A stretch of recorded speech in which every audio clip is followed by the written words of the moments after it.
5. Today is Monday, the 8th of April, and the year is 2024. My name is Barclay, currently presenting. Coming up in the news tonight, visiting ArcelorMittal Global Chief Executive Officer vows to create enormous economic opportunities for Liberians through job creating and local business empowerment as President Joseph Boakai recounts the numerous contributions of the world steel giant. I'm very happy that he is president now, and we had a very fruitful, honest discussions today. Thank him for he and his group. We are very proud of the investment they have made in this country, and our determination is to encourage foreign investment. Supreme Court of Liberia declines to issue a retail prohibition as pray for Banurafinda Bundle's gracious right on the Access Recovery Task Force. Justice in Chamber Yusuf Kaba instructs the task force to proceed in line with the law. And also coming up, county superintendents request increased budgetary support for county development term the US $200,000 as it drop in the ocean. And off the home front, a mortar attack in the east of the Democratic Republic of Congo has killed 3 soldiers from a Southern African military force, and Niger's ruling junta has doubled down on its demand that U.S. troops withdraw, dealing a blow to Washington's security interests in the Sahel. The news bulletin, voices of Anti News makers are foreign developments posted or packaged on this Monday edition of Prime Newsroom. But first, Stephen Sonpon is up next with the news bulletin. Good evening, Stephen. Good evening, Barclay, and good evening, everyone. President Joseph Boakai says government recognizes ArcelorMittal's commitment and contribution to Liberia's development agenda. Speaking Monday when the Liberian leader received a high-level delegation headed by ArcelorMittal's Chief Executive Officer, Lasmin Mentad. President Boakai noted that despite the enormous challenges confronting the country, it will encourage investments that will help to transform the lives of the people. The meeting with ArcelorMittal delegation and the Liberian chief executive underscored the ties and collaboration between Liberia and the company, which complement his arrest agenda for sustainable development in Liberia. Though its new expansion project, the company has committed 1.4 billion United States dollars in new investment towards building an iron ore concentrator to provide high-grade iron ore, which increases production to 50 million tons per annum. For his part, the visiting ArcelorMittal CEO, Lasmin Mentad, said the company will continue to create economic opportunities for Liberians by creating jobs, supporting local businesses, and improving the country's economy. Mr. Mentad used the occasion to call on citizens and members of the 55th legislature to work with the company to live from its initial US 5 million tons per annum operation to improve terms that will benefit the countries and its people. The Supreme Court of Liberia has declined to issue a writ of prohibition prayed for by the petitioners' gracious right against Joseph Boakai's assessed recovery team. Justice in Chamber Yusuf Kaba on Monday, through a communication attached to its verdict, instructed the assessed recovery team to proceed in keeping with the law of Liberia. Associate Justice Kaba mentioned that reserving the rights of the assets recovery team in keeping with the law seeks to ensure it proceed with the legal investigation of gracious right vehicles. The Supreme Court of Liberia indicated that government submit and yields through the petition in part while committing to the court that the appropriate laws will be applied in consonance with due process and the rule of law. Several superintendents of various counties are recommending an increment of US $1 million in the County Development Fund In recent years, various counties have been receiving an amount of 200,000 United States dollars from the government through the national budget for county development. But appearing on Monday for confirmation hearing, at least 12 superintendents nominated by President Joseph Boakai recommended an increment of 1 million United States dollars in allocation for county development fund. Their superintendents designate appearing Monday for confirmation hearing include Warwick Bryant, Montserrat, former Representative Ellis Grant, Grant Jedet, Henry Cole, Maryland, former Representatives Baron Zawiat Riverses, and Antoinette Wavley Nimner of Grand Crew counties, respectively. Others are Miata Dolit, Bombing, Cole, Memped, Nimbad, Louis Luleyard, Howard Norris, Bong, Mark Swingbait, River Jeet, Lavellard, Massaquoi and Sam Zinad Ogbapolu counties.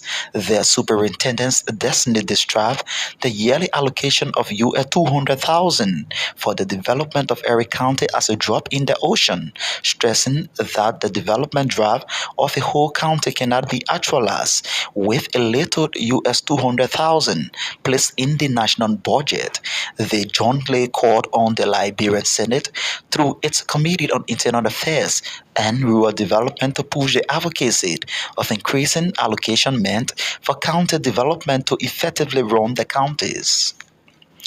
The Liberian Senate is expected to take a firm decision on the establishment of War Crimes Court in Liberia on Tuesday, April 9, 2024, making the disclosure Monday on her official Facebook page.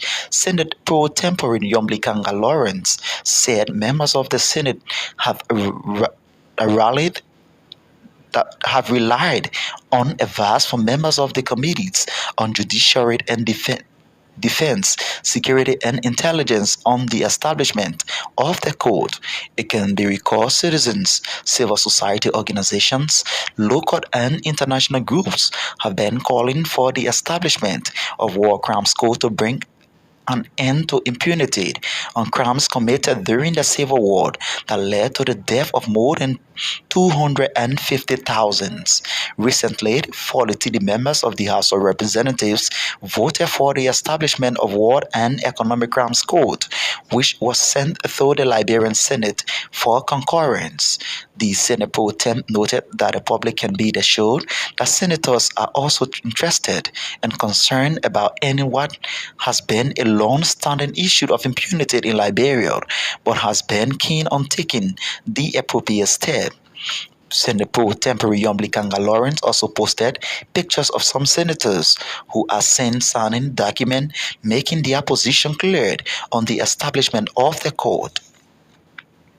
The Joint Budget Committee of the 55th Legislature has vowed to robustly scrutinize the 2024 national budget of US $692 million in the interest of the Liberian people. Montserrat County District 16 Representative Destin Seaboard and Chairman of the Joint Budget Committee on behalf of the committee said for the next 4 days intensive revenue hearings will be taking place. The Joint Budget Committee comprises of committees on waste, means, and development planning and public accounts and expenditure from the House of Representatives and the Senate.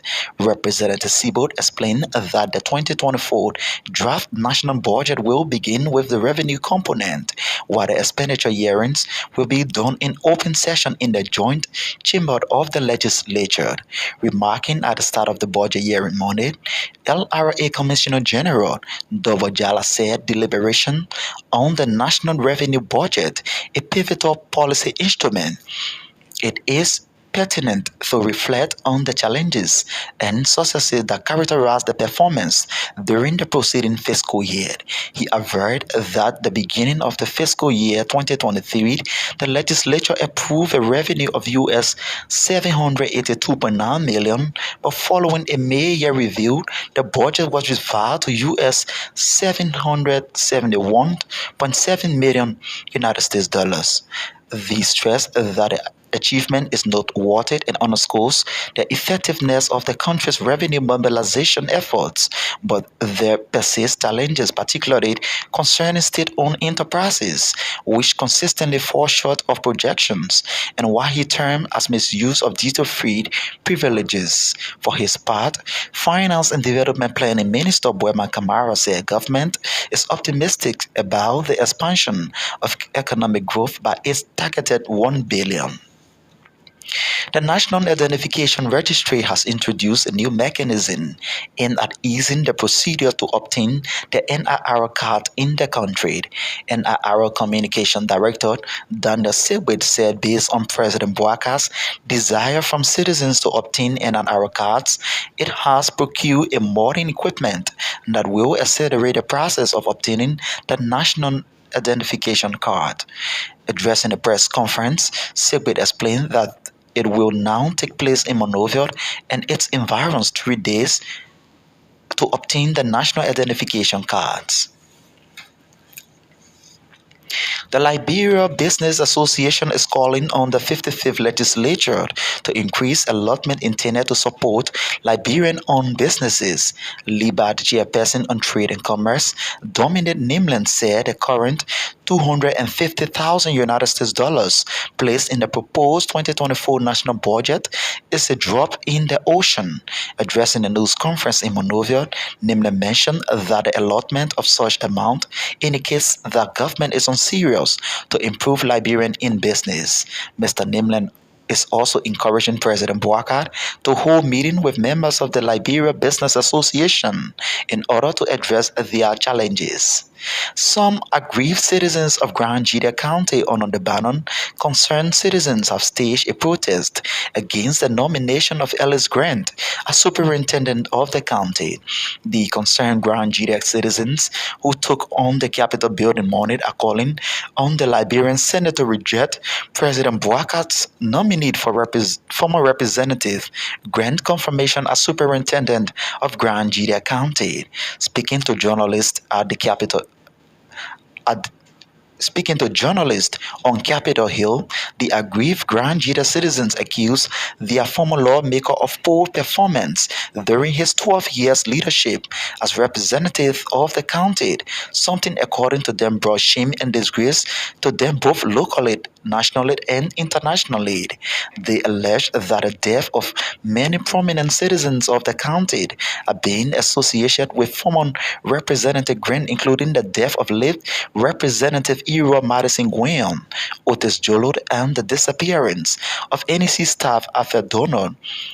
Among others, the Grand Jidans in recent time have been calling on President Boaka to withdraw Grant's appointment and appoint another prominent citizen of the county, but appearing for his confirmation hearing Monday, Grand Jida County Superintendent Designate Ellis Grant described calls by the concerned citizens of the county as politically motivated while promising to resolve issues if confirmed by the Liberian Senate. The National Insurance Company of Liberia on Monday distributed several bags of rice along with assorted food materials to at least 3 populated mosques in central Monrovia and parts adjacent. The state-run insurance company, according to its Deputy Managing Director for Administration, Abdullah Swari, is part of the company's corporate social responsibility to the Liberian people, especially the Muslim community. NACO's Deputy Director Swari then called on Muslims in Liberia and the world to use the holy month of Ramadan to pray for the leadership of the country, headed by Ambassador Joseph Yeman Boakad, whose vision is to lift Liberians out of poverty. Mr. Swari was speaking Monday when he led a delegation from the National Insurance Company of Liberia to identify with the Islamic community as the month-long fast and prayers gradually comes to a close.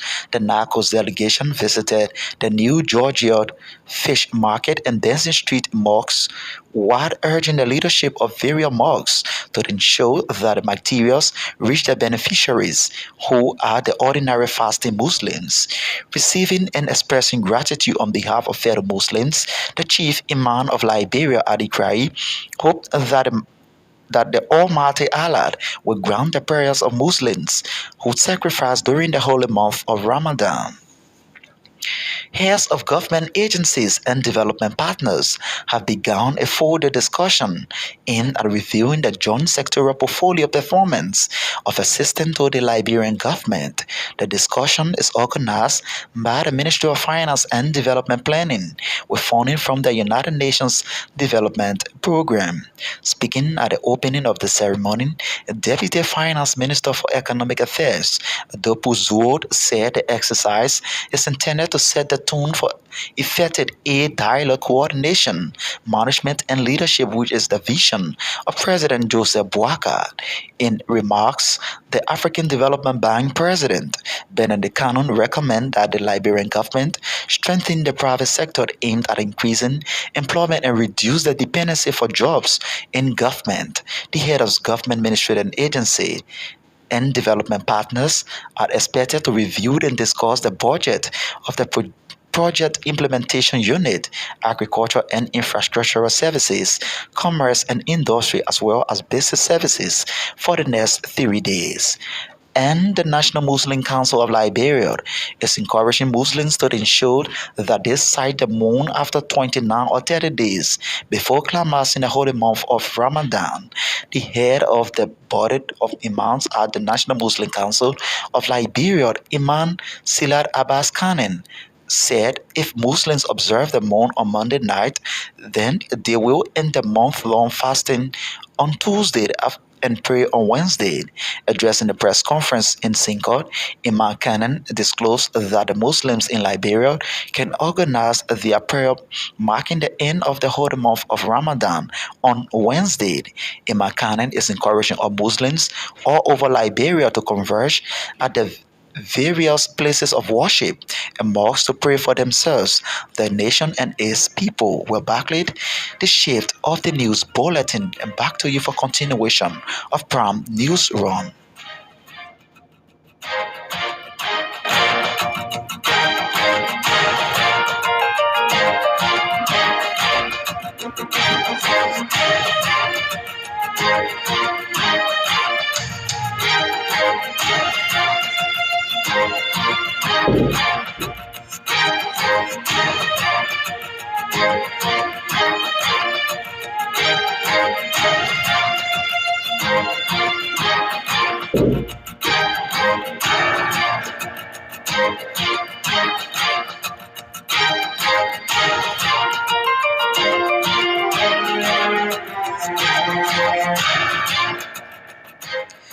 The many thanks to Steven Sonpon for the chief of the news bulletin, a regular segment on Prime News Run. If you're just joining us, it's a reminder that you're listening to Prime News Run, 45 minutes of major happenings in Liberia, Africa, and the global village.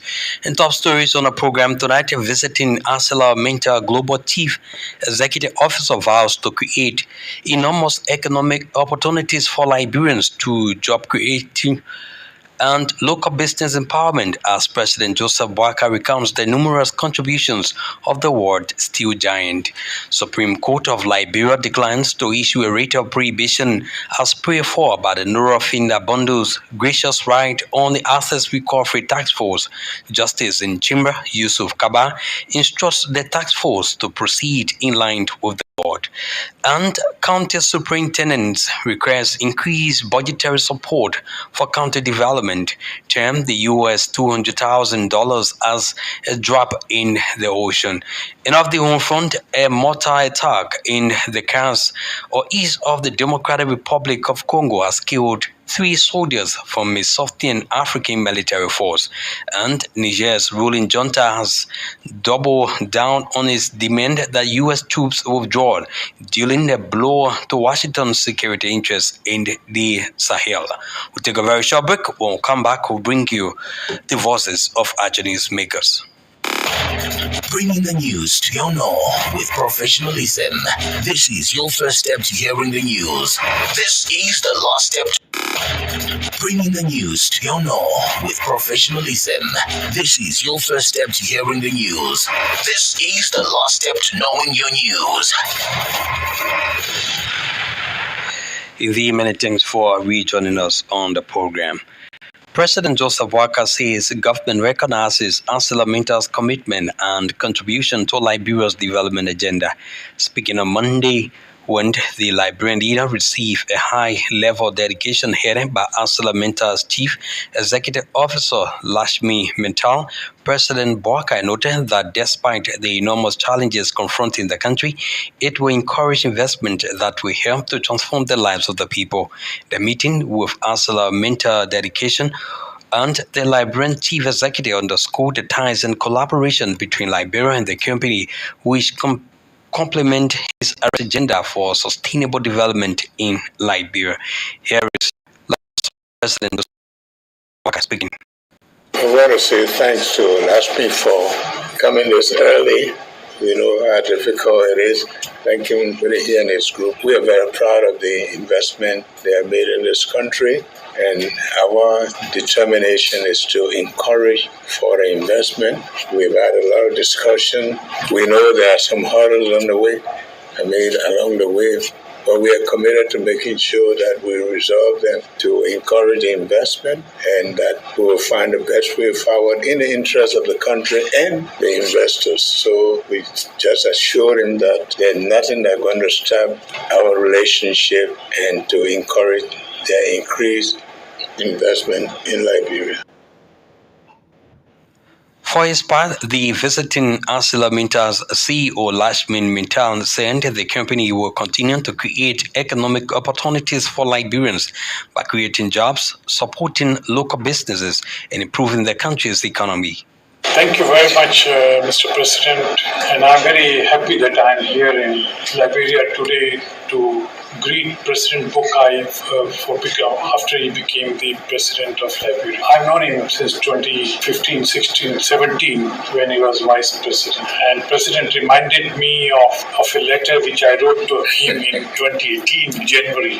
And there I emphasized that how democracy has to be strengthened in this country. And I felt that he could only do it in 2018. Now I'm very happy that he is president now, and we had a very fruitful, honest discussions today on the prospects of Liberia for ArcelorMittal. We are committed to invest. We have been here since 2005, and we remain the largest foreign investor, and I believe we are the only active foreign investor in this country since 2005. We have committed and we are delivering. People come and commit, but they are not fully delivered. So I'm very proud of my company, my team, my people of ArcelorMittal, that they believe in commitment and they believe in delivering their commitment. Our commitment is not limited to 15 million tons. Our commitment is going much beyond 15 million tons to explore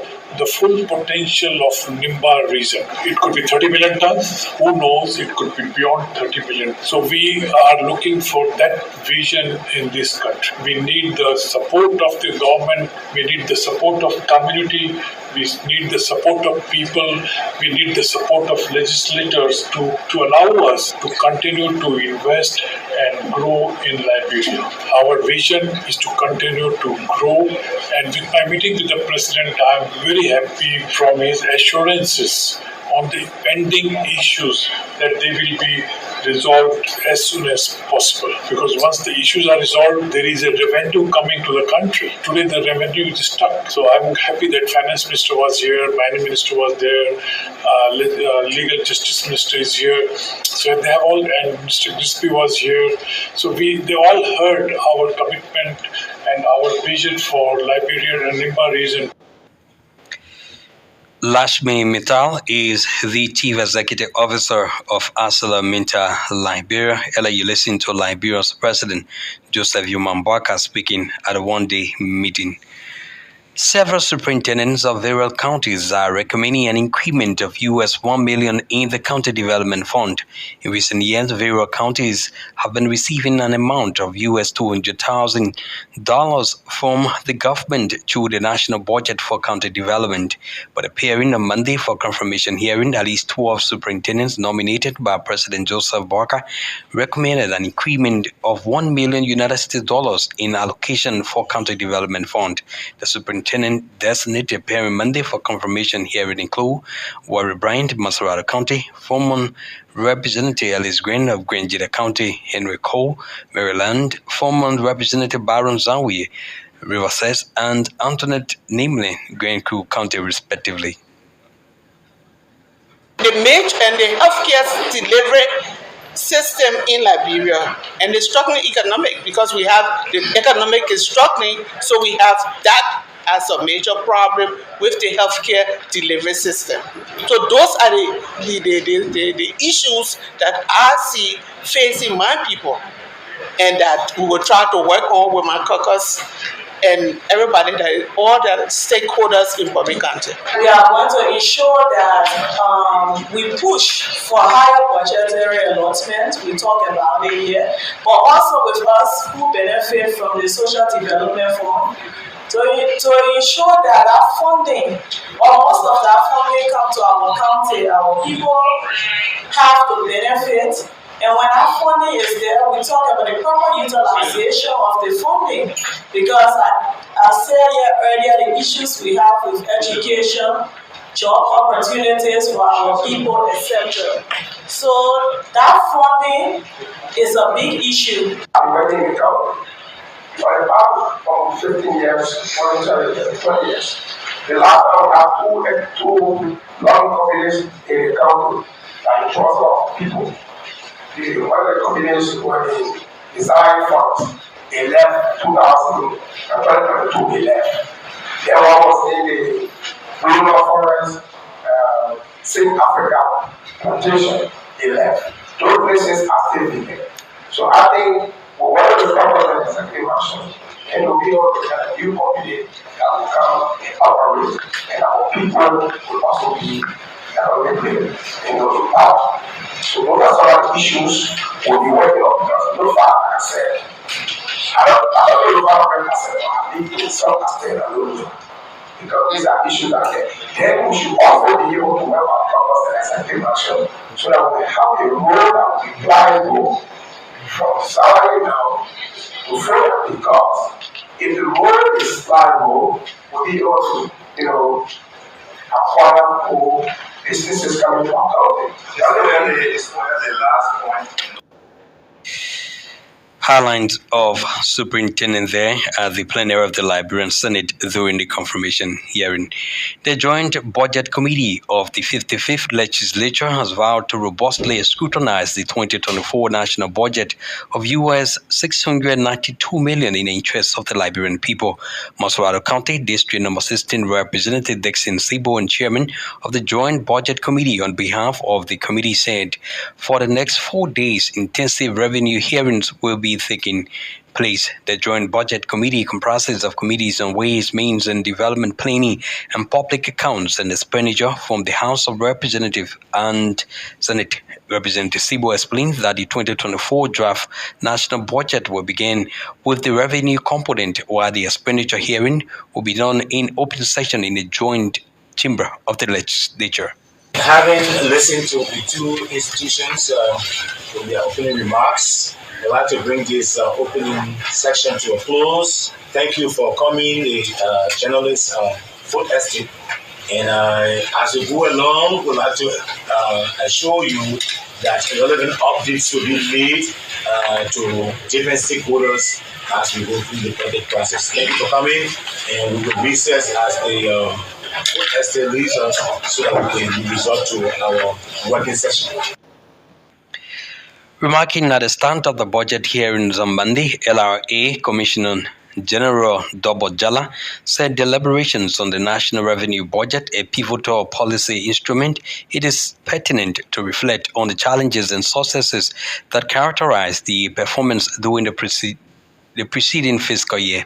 He averred that at the beginning of fiscal year 2023, the legislature approved a revenue budget of US $782.9 million, but following a mid-year review, the budget was revised to US $771.7 million.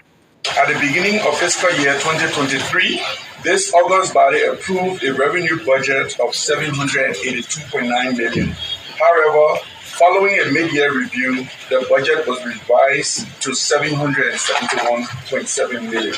The Liberia Revenue Authority, fully cognizant of the uncertainties triggered by the 2023 electoral process, navigated the landscape with a collection of $715.9 million, thereby falling short of the revised budget by $55.8 million.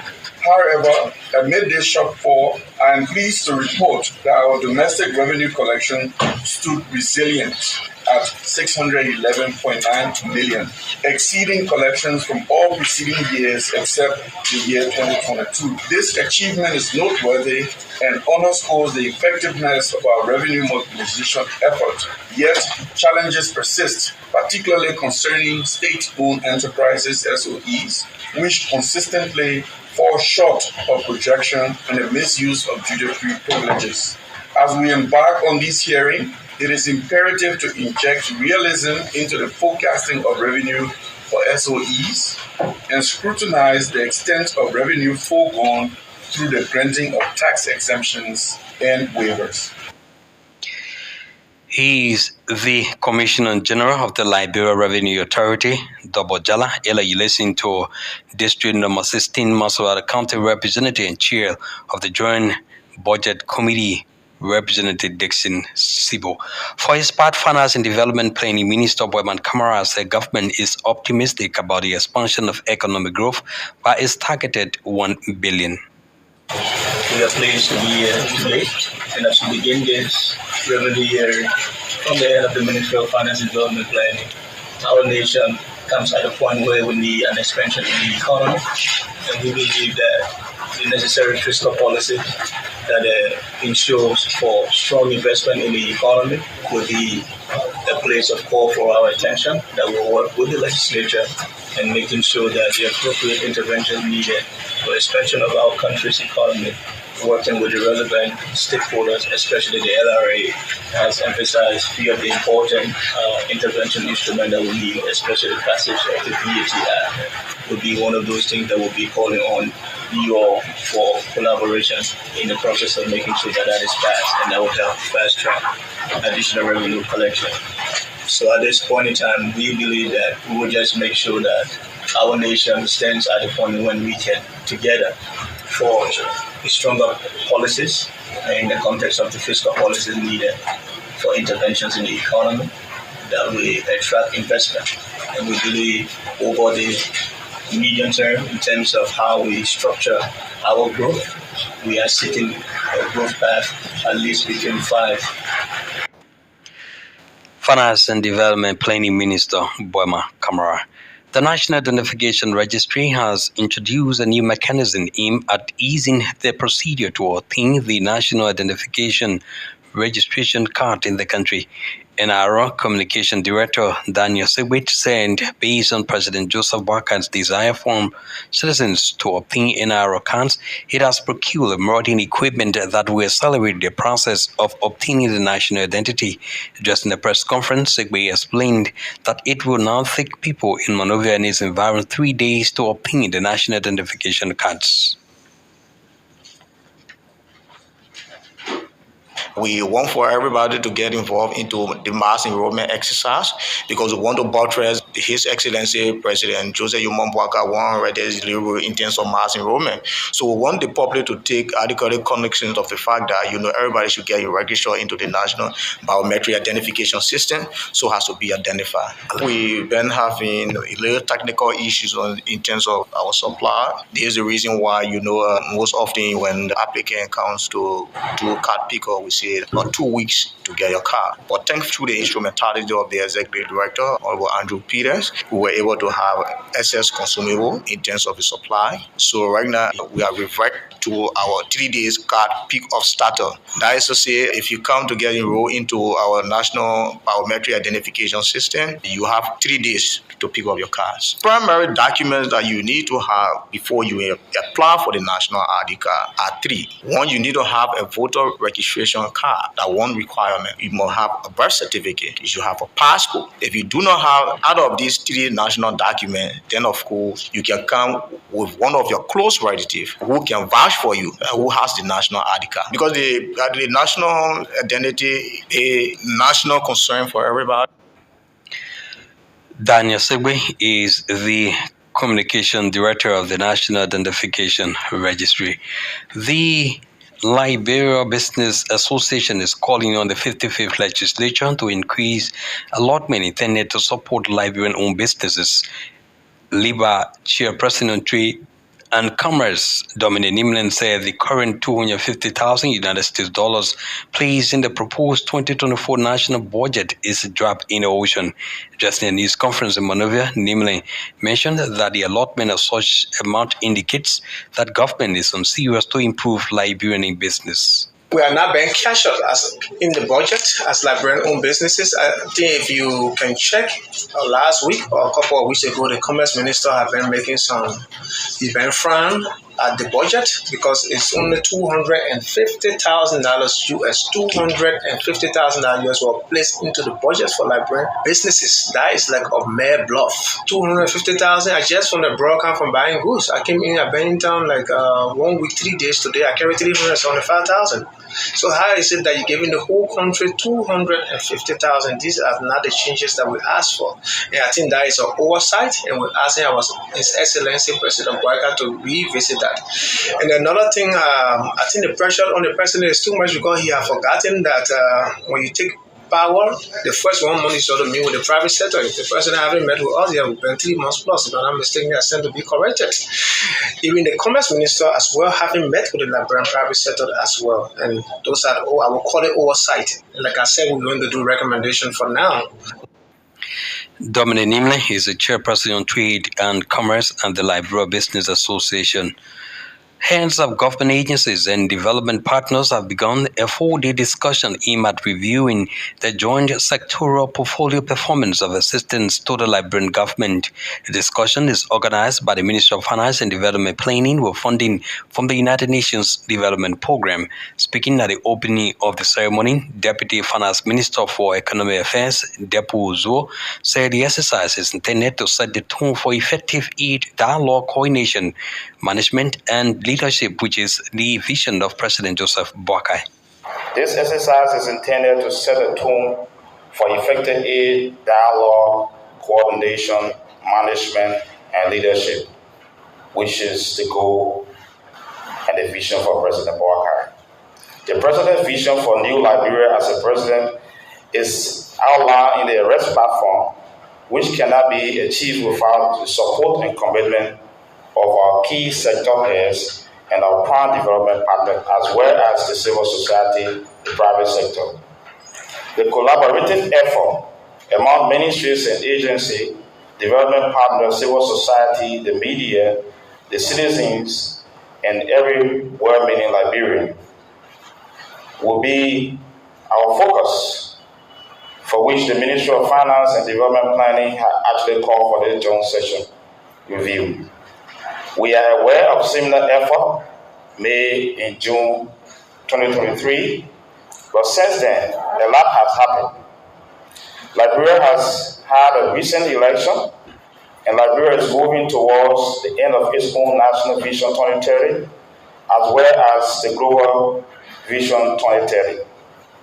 Therefore, it is quite important to open a dialogue that will bring together partners, citizens, to see how best we can harness the resources and support across the country.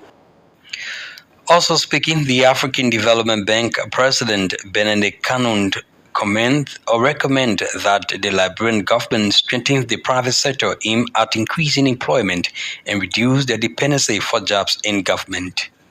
We who have stayed here longer know we've been doing this routinely over the years. It's a very important event. It enables us to exchange ideas, to do soul searching, and to be able to understand gaps, measure progress, and gauge the way forward. Since we started operations in 1968, approvals amount to at least $1 billion to date. Our current portfolio stands about at about $400 million active portfolio, dominated by the transport and energy sectors.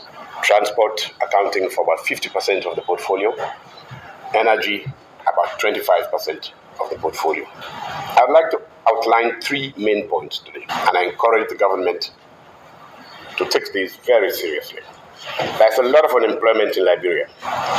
The government cannot be the sole employer, the main employer. It's wrong. There's urgent need for increased private enterprise development. I repeat that because of the noise. There is urgent need for increased private sector development. The urgency cannot be overemphasized. The government should lead development process, but also emphasize private investment.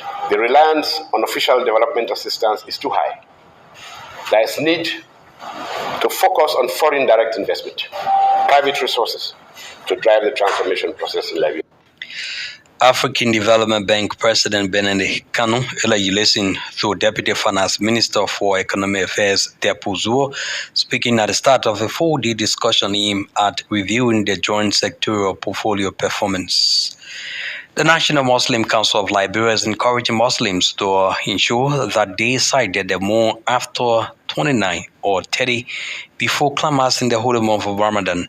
The head of the Board of Imams at the National Muslim Council of Liberia, Imam Salah Abbas Khan, said if Muslims observe the moon on Monday night, then they will end the month-long of fasting on Tuesday and pray on Wednesday. In accordance with the decisions made during the meeting held at the National Muslim Council of Liberia headquarters on the 9th of March 2024, which was attended by representatives from the Majlis Fatwa and also from the body of Imams and also representatives from the committee for the sighting of the crescent, supervised by the chairman of the National Muslim Council of Liberia. We hereby announce the procedure for determining the end of Ramadan and the celebration of Eid al-Fitr. The search for the crescent to mark the end of Ramadan will commence on the 29th, which is today, the 29th Monday, day of Ramadan, corresponding to Monday, the 8th, April 2024. If the crescent is sighted on this day, Eid al-Fitr will be celebrated the following day, which is Tuesday, the 9th of April 2024. However, if the crescent is not sighted on the 29th day of Ramadan, fasting will continue for one more day, and Eid al-Fitr will be celebrated on the first day of Shawwal, corresponding to Wednesday, 10th April 2024. Imam Salah Abbas Khan is the head of the Imams at the National Muslim Council of Liberia. Let's bring you this urgent development. It says violent clashes have erupted between students of the Joseph Jenkins Roberts High School and the William V.S. Topman High School on 12th Street in Cinco, resulting to injuries and properties damage. According to eyewitnesses, Topman High School principal was allegedly slapped by one of the J.J. Roberts students, something which resulted into stone throwing, thus resulting to injuries and properties damage. Speaking to Team of Journalism Monday, eyewitnesses revealed that the Topman High student has gone to lower the volume of the loudspeaker belonging to students of J.J. Roberts, a situation that resulted to the incident. Meanwhile, the public relations officer of MCSS, Samuel Yeno, however, thanked the government of Liberia through the Liberia National Police for restoring calm on both campuses, assuring that the matter is currently under investigation. The PRO urged the community to be calm as the school is doing all it can to bring the perpetrators to book in accordance with the school's handbook.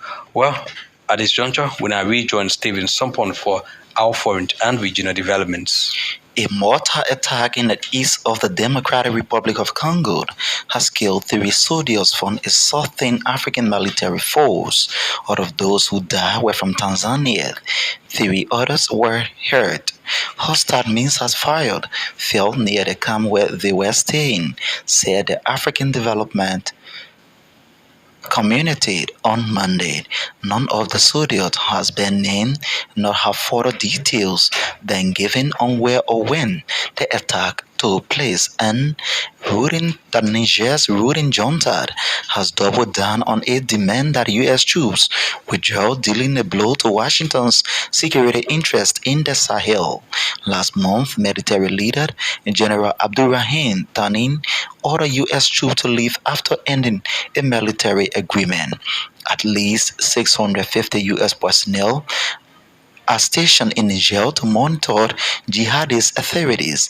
In a statement on Sunday, Niger's junta said they had not benefited from the U.S. military deal, as it turned out to be a fool's bargain. Well, Barclay, the foreign development. Well, with the foreign and regional development, this is how I would like to wind down the curtains on this Monday, April 8, 2024 edition of Prime News One. But before leaving you, a recap of our major headlines.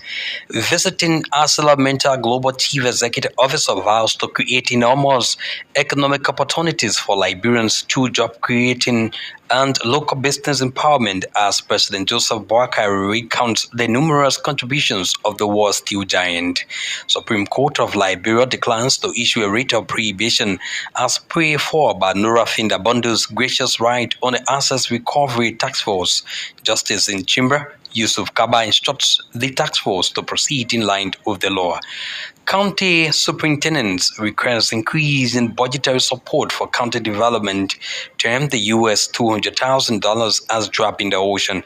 And out of the home front, a mortar attack in the east of the Democratic Republic of Congo has killed 3 soldiers from a Softin African military force, and Niger's ruling junta has doubled down on its demand that U.S. troops withdraw, dealing a blow to Washington's security interests in the Sahel.